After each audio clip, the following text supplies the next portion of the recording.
Bonjour et bienvenue pour une présentation de Dark Souls, le jeu de cartes.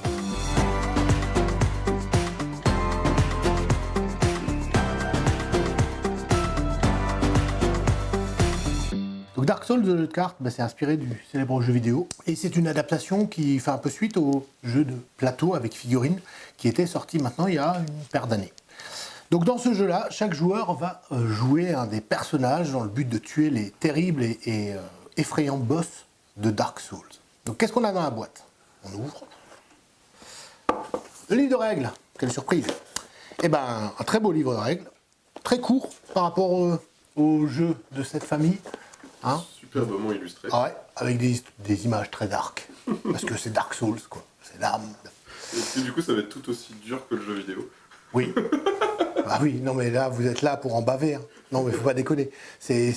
Mais par contre, il y a vraiment une courbe d'apprentissage et une courbe d'évolution. C'est-à-dire, on verra, on a des moyens un petit peu comme des balises pour voir si on a fait mieux que la dernière fois, etc. Mais c'est un jeu. De toute façon, les jeux coopératifs, ils sont pas durs, c'est pas rigolo en fait. Donc, non, mais c'est vrai, on est là pour en baver, quoi. Il y a un petit peu le côté masochistique. Donc voilà, les règles sont pas très longues, hein, il y a plein d'exemples. Franchement, c'est un jeu de cartes, donc c'est beaucoup plus simple d'approche que le jeu de figurines, mais il est très tactique. Et donc, on va voir justement un petit peu. Des pions. Alors, il y en a juste une planche, il n'y en a pas énormément. Des pions pour les dommages, pour les états, quand tu es empoisonné, quand tu saignes abondamment, quand tu as été gelé. Enfin, il y a plein de petites choses super marrantes qui vont arriver aux joueurs dans ce jeu. Des plateaux, donc voilà. Donc, plateau d'aventure, hein, qui est double face en fonction du côté qu'on veut jouer, qui propose des boss différents et des plateaux pour mettre les cartes. Alors, on verra un peu plus tard, mais dans le jeu, en gros, c'est les monstres qu'on va pouvoir affronter, c'est les plateaux tactiques de combat. Et le reste, un sachet pour ranger les pions. Voilà. Et des cartes, bah oui, c'est un jeu de cartes. Donc, alors il y en a plein, elles sont gaufrées, elles sont très belles, elles sont épaisses, de très très bonne qualité. Important pour un jeu de cartes où on va mélanger. Hein, donc là, on a vraiment du bon matos, c'est gaufré. Voilà, Alors bien sûr, c'est toujours mieux de mettre des sleeves sur un jeu où on mélange pas mal les cartes, mais ouais, je pense que même on peut jouer quelques parties sans abîmer les cartes. Donc il y a des cartes de différents types, on va juste brosser le portrait du jeu. En gros, chaque joueur va choisir un personnage, une classe, qui va lui donner un deck de départ, donc c'est asymétrique entre les joueurs. Le mage, le chevalier ne font pas du tout la même chose. Et le but du jeu va être, on commence au feu de camp, et c'est de tuer, de massacrer les monstres, gagner du butin pour affronter le boss final. Ok ? Donc voilà, les monstres sont représentés, alors ça c'est les quêtes entre guillemets qu'on peut faire, qui vont donner un certain nombre de monstres à affronter, de butins qu'on va recevoir. Ça va être des cartes de monstres, pas cabri, voilà, jolie carte de monstres.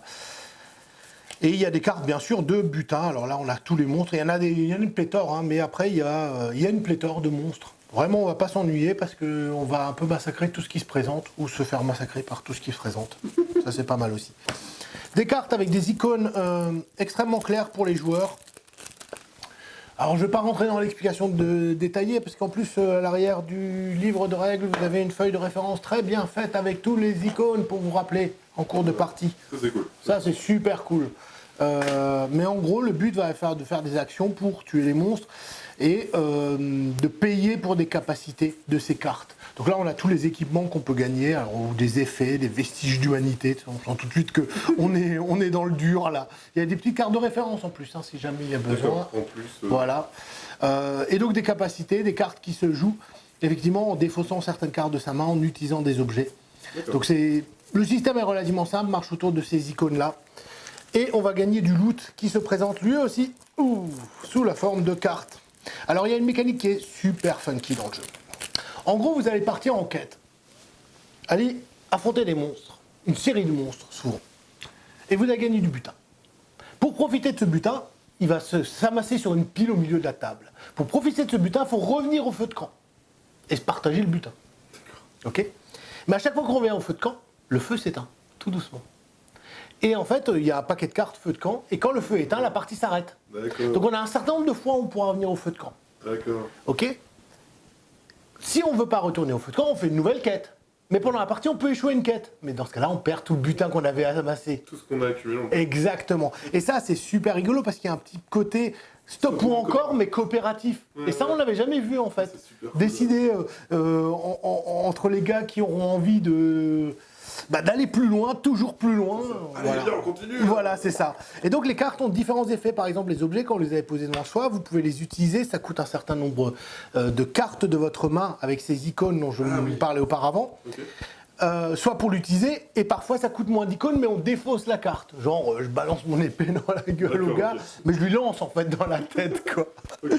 Donc ça, c'est assez rigolo. La mécanique est bien faite, elle est relativement simple à apprendre, même pour des gens qui ne sont pas obligatoirement familiers de ce type de jeu. C'est pas du tout du jeu hardcore gamer. D'accord. Au niveau des règles, D'accord. c'est hardcore gamer au niveau de la difficulté. Oui. Et ça, c'est bien.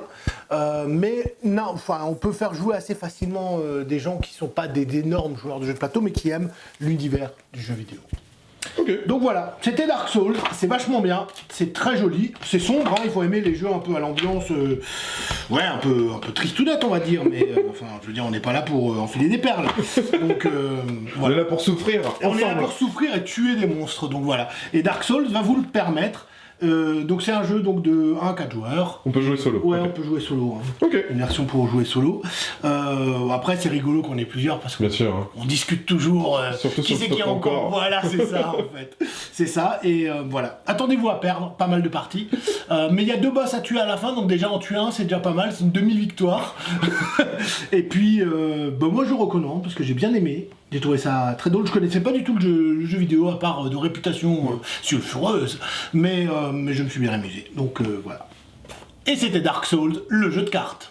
À bientôt. À bientôt.